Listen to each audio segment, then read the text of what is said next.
सभी manufacturing units को ISI में अपने उत्पाद रजिस्टर कराने के निर्देश टीएल बैठक में collector doctor Ilaiya Raja T ने दिए हैं। साथ ही अधिकारियों को निर्देश दिए गए हैं कि टेंडर प्रक्रिया में विशेष ध्यान रखा जाए कि आईएसआई रजिस्टर्ड वस्तुएं ही क्रय की जाएं। हेलमेट अभियान के तहत पुलिस विभाग द्वारा जिले में की गई कार्यवाही के दौरान 2 पहिया वाहन चालकों से अब तक 5 लाख रुपए जुर्माना वसूल किया गया। इंदौर की तर्ज पर जबलपुर महानगर में भी रात्रि के समय खाद्य सामग्री की दुकानों को खुलने की छूट प्रदान करने की मांग भारतीय जनता पार्टी व्यापारी प्रकोष्ठ ने पुलिस और प्रशासन से की है। इस मांग को लेकर एक प्रतिनिधि मंडल ने एसपी सिद्धार्थ बहुगुणा से मुलाकात की और उन्हें मांग पत्र सौंपा।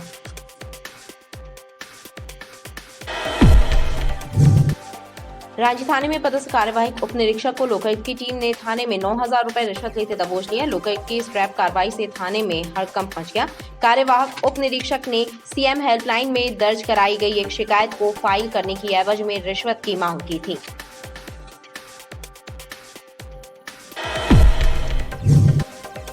प्रदेश के विश्वविद्यालयों के हजारों पेंशनरों को अब तक सरकार ने 6वीं वेतनमान का लाभ प्रदान नहीं किया है। पेंशनर्स एसोसिएशन ने राज्य सरकार से मांग की है कि दीपावली के पूर्व विश्वविद्यालय के पेंशनरों को 6वीं वेतनमान का लाभ दिया जाए। इसके साथ ही पेंशनर एसोसिएशन ने राज्य के पेंशनरों के बकाया एरियर्स की राशि का भुगतान करने और केंद्र के समान महंगाई भत्ता देने की मांग राज्य सरकार से की है। गढ़ा थाना अंतर्गत मदन महल दशमेश द्वार के पास पैसों के लेन देन को लेकर बीती रात कुछ युवकों में विवाद होने की घटना सामने आई है। इस विवाद के बाद थाने पहुंचे कुछ युवकों ने फायरिंग करने के आरोप भी लगाए हैं। पुलिस ने मामले में शिकायत दर्ज कर घटना की जांच शुरू कर दी है।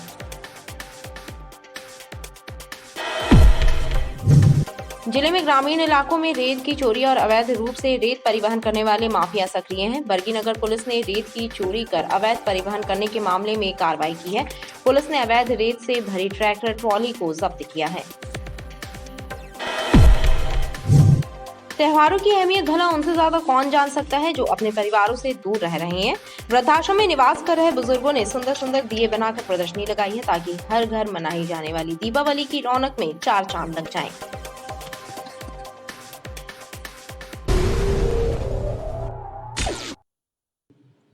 नमस्कार, बीडीवी न्यूज के इस बुलेटिन में आपके साथ मैं हूं स्वाति। शहर से जुड़ी खबरों को देखेंगे विस्तार से, लेकिन सबसे पहले एक नजर डालते हैं हेडलाइंस पर। रांची थाने में पदस्थ कार्यवाहक एसआई को 9,000 रुपए रिश्वत लेते लोकायुक्त की टीम ने दबोचा। थाने में हुई लोकायुक्त की ट्रैप कार्रवाई से मचा हड़कंप। सीएम हेल्पलाइन और थाने में दर्ज शिकायत के निराकरण के एवज में एसआई ने मांगी थी रिश्वत। जिले की सभी मैन्युफैक्चरिंग यूनिट्स के उत्पादों का होगा आईएसआई में पंजीकरण। Collector doctor Ilaiya Raja T ने समय सीमा बैठक में अधिकारियों को जारी किए निर्देश। और जिले में हेलमेट चेकिंग का अभियान युद्ध स्तर पर जारी। बिना हेलमेट पहने वाहन चलाते पाए गए वाहन चालकों से पुलिस विभाग ने वसूल किए 5 लाख रुपए सम्मान शुल्क। अभियान के लगातार जारी रहने के अधिकारियों ने दिए निर्देश।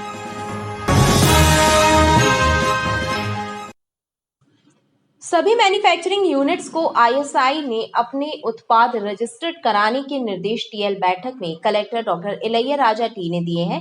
साथ ही अधिकारियों को निर्देश दिए गए हैं कि टेंडर प्रक्रिया में विशेष ध्यान रखा जाए कि आईएसआई रजिस्टर्ड वस्तुएं ही क्रय की जाएं। समय सीमा के कार्यों की समीक्षा बैठक कलेक्ट्रेट में आयोजित हुई, जिसमें collector doctor Ilaiya Raja T ने अधिकारियों को निर्देश दिए कि सभी मैन्युफैक्चरिंग यूनिट्स उत्पादों को भारतीय मानक ब्यूरो में रजिस्टर्ड कराएं। साथ ही सरकारी टेंडरों में भी सिर्फ आईएसआई मार्क वस्तुएं ही खरीदी जाएं। जो ना टीएल मीटिंग में एक ब्यूरो ऑफ इंडियन स्टैंडर्ड्स का ना इंस्टीट्यूट से आए थे। एक आईएसआई है, जैसे हमारी कितने भी ना मैन्युफैक्चरिंग यूनिट्स हैं उसको आईएसआई ना स्टैंडर्ड्स पे ना करना है। आईएसआई में रजिस्ट्रेशंस करके उसको लेना है। उसको लेकर एक डिटेल प्रेजेंटेशन दिया गया था। सभी विभाग के अधिकारियों को भी यही कहा है कि जितने भी ना टेंडर प्रक्रिया है अभी मध्य प्रदेश शासन के निर्देश प्राप्त होने के बाद, तो उसमें आईएसआई ना रिलेटेड आइटम्स, आईएसआई ना रजिस्टर्ड आइटम्स है ना लेने के लिए भी ना डायरेक्शंस दिए गए। इसके साथ साथ है ना जीएमडीएसी से कोऑर्डिनेट करके हमारे कितने भी मैन्युफैक्चरिंग यूनिट्स हैं उसमें आईएसआई ना स्टैंडर्ड के साथ है ना मैन्युफैक्चरिंग हो, सो दैट एक्चुअली उनका है ना उपयोग है ना मार्केटिंग है ना और अच्छे से हो सके। उसके लेकर है ना एक प्रशिक्षण देने के लिए भी डायरेक्शन दिए हैं। बैठक में सीएम हेल्पलाइन, संबल योजना, आयुष्मान भारत एवं मुख्यमंत्री जन सेवा अभियान के कार्यों की समीक्षा भी की गई।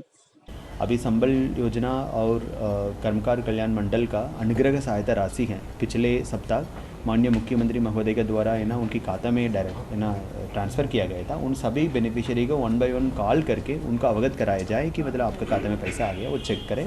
उन शिकायतों को भी निराकरण करने के लिए कहा गया। मुख्यमंत्री जन सेवा अभियान है, उसमें लगभग हमारी 2.5 लाख एप्लीकेशन से ना प्राप्त हुई है। उसमें हमको है ना 2 लाख एप्लीकेशन के आसपास है ना उसको निराकरण हुआ है और भी 50,000 एप्लीकेशन पेंडिंग है। इस सप्ताह में प्राथमिकता क्रम में प्रायोरिटी पे सभी एप्लीकेशंस को निराकरण करने के लिए कहा गया। समीक्षा बैठक में कृषि विभाग के अधिकारियों को फटकार लगाते हुए किसान क्रेडिट कार्ड की पेंडेंसी समाप्त करने के निर्देश दिए।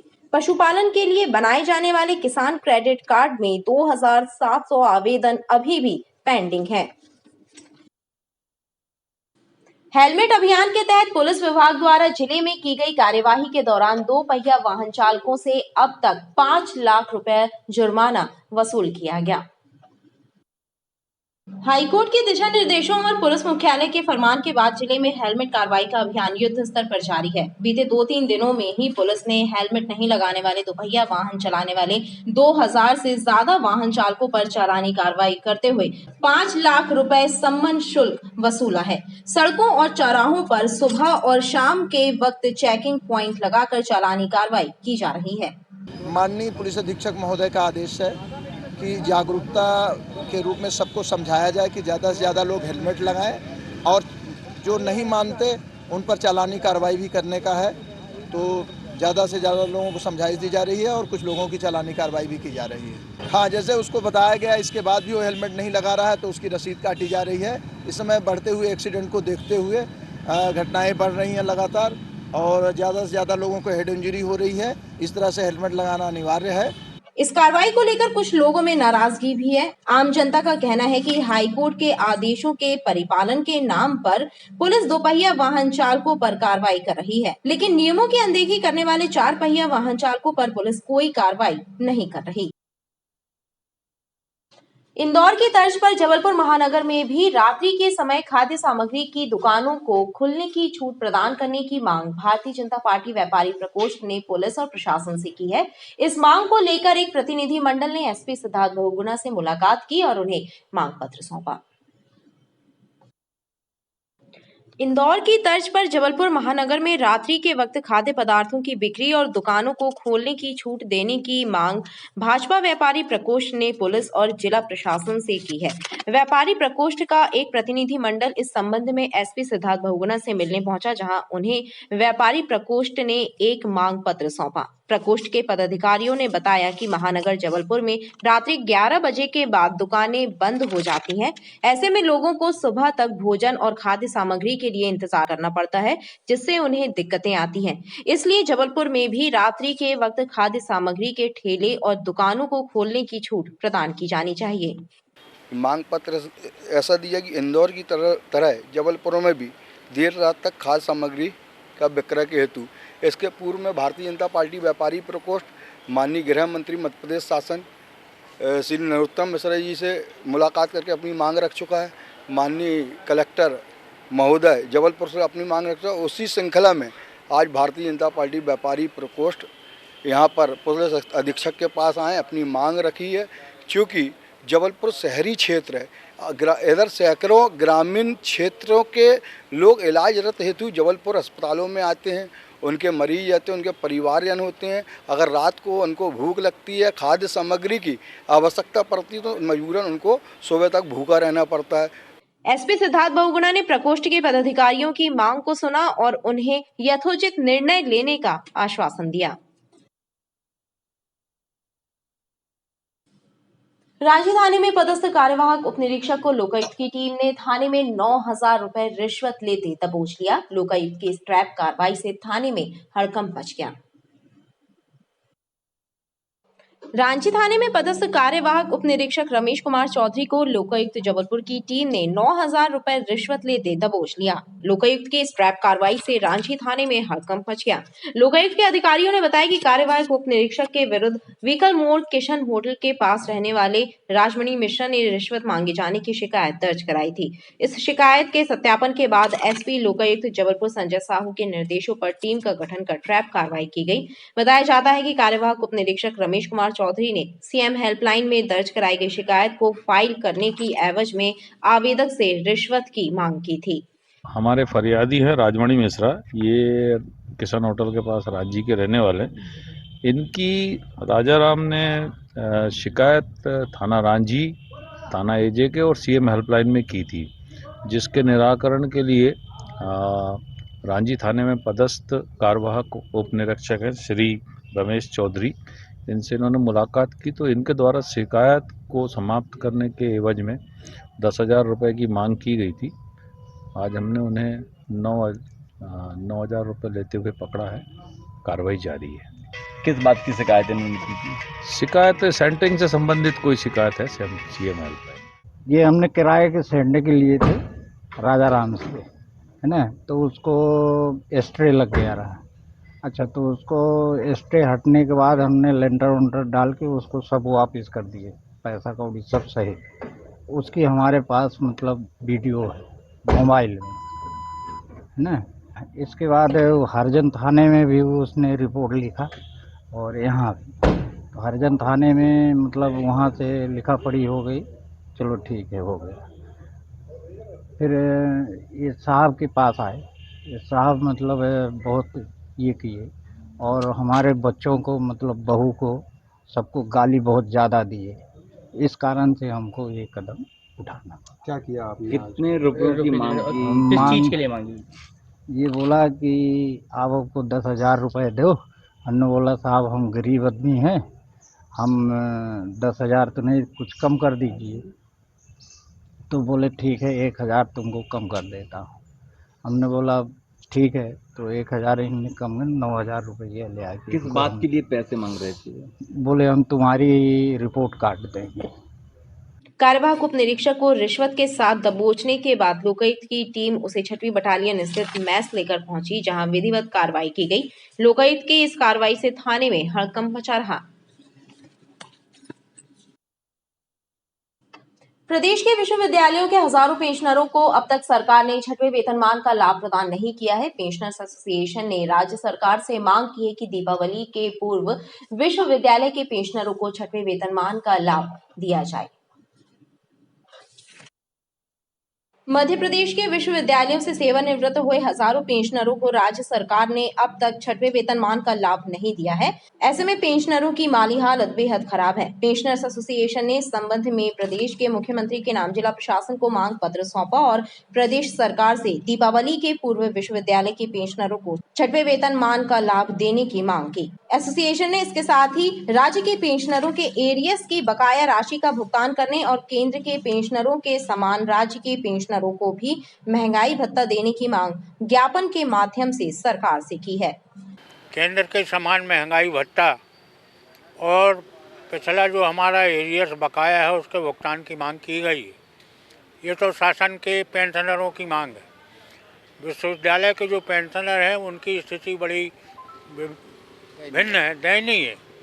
आज प्रदेश के तमाम विश्वविद्यालयों में पूर्ण रूपेण ढंग से अभी 6वां वेतनमान नहीं मिला। आज भी हम 6वें वेतनमान के लिए संघर्ष कर रहे हैं। 7वें वेतनमान की बात तो अभी दूर की कौड़ी है। तो इस ज्ञापन के माध्यम से प्रदेश सरकार से अनुरोध किया गया है कि इस तरह का पक्षपात जो प्रदेश में चल रहा है वो बंद होना चाहिए। पेंशनर एसोसिएशन का कहना है कि पेंशनरों की लंबित मांगों को लेकर उनके द्वारा लगातार संघर्ष किया जा रहा है और समय समय पर सरकार के समक्ष अपनी मांगे भी रखी जा रही हैं। त्योहारों की अहमियत भला उनसे ज्यादा कौन जान सकता है जो अपने परिवारों से दूर रह रहे हैं। वृद्धाश्रम में निवास कर रहे बुजुर्गों ने सुंदर सुंदर दिए बनाकर प्रदर्शनी लगाई है ताकि हर घर मनाई जाने वाली दीपावली की रौनक में चार चांद लग जाए। कलेक्ट्रेट स्थित रेड क्रॉस सोसाइटी के दफ्तर में लगी यह प्रदर्शनी बेहद खास है। इसमें शामिल हर आकर्षक चीज वृद्धाश्रम में निवास कर रहे बुजुर्गों ने अपने हाथों से बनाई है ताकि हर घर मनाई जाने वाली दीपावली की रौनक और बढ़ जाए। सुंदर सुंदर दिए और सजावट की सामग्री, सब कुछ ऐसा कि मन मुग्ध हो जाए। रेड क्रॉस निराश्रित वृद्धाश्रम से हम लोग हैं। ये सब पेंट किए हैं, सब ओल्ड एज वाले सब लोगों ने यहाँ पर स्टॉल लगाए हैं। प्रदर्शनी के हिसाब से। क्या क्या यहाँ पे वितरण हो रहा है?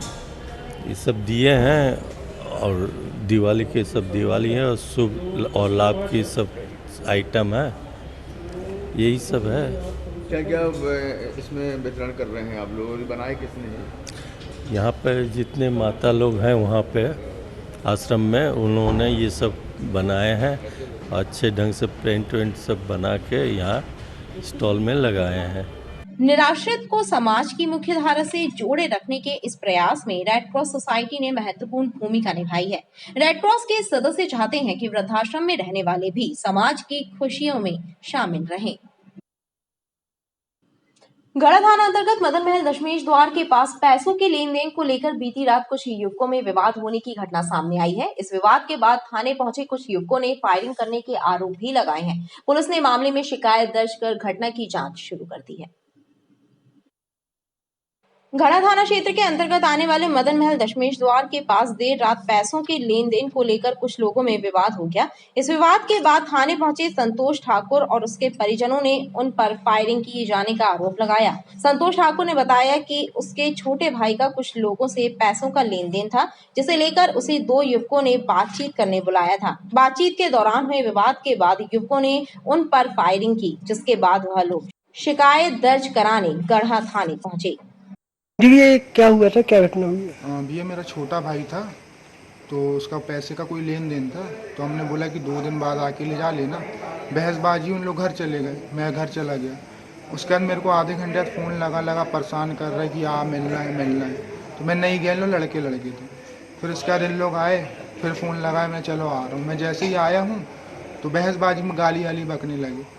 तो मैंने भाई गाली से बात नहीं कर, सॉरी नहीं बोलूँगा। मेरे से बोलते सॉरी बोल, पाँव पकड़। मैंने भैया नहीं हो पाएगा। तो फिर उसके बाद मैंने अपने दोस्त को फ़ोन लगाया कि लोग ज़्यादा लड़के आ जा। जैसे ही मेरा दोस्त आया तो उन्होंने बोला क्या हो गया, तो ऐसी धक्का मुक्की हुई। तो इन्हें सीधा पिस्टल निकाली और जो भी हो पिस्टल या जो भी हो उसने फायरिंग करना स्टार्ट कर दी। तो हम लोगों ने अपना जान बचा के हम लोग भाग गए वहाँ से। फिर उसके बाद सीधा हम लोगों ने 100 नंबर में कॉल की। पुलिस ने युवकों की शिकायत दर्ज की है और मामले की जांच कर एफआईआर दर्ज करने की बात कही है। इस घटना को लेकर देर रात थाने में पीड़ित पक्ष और उसके साथियों की भीड़ जुटी रही।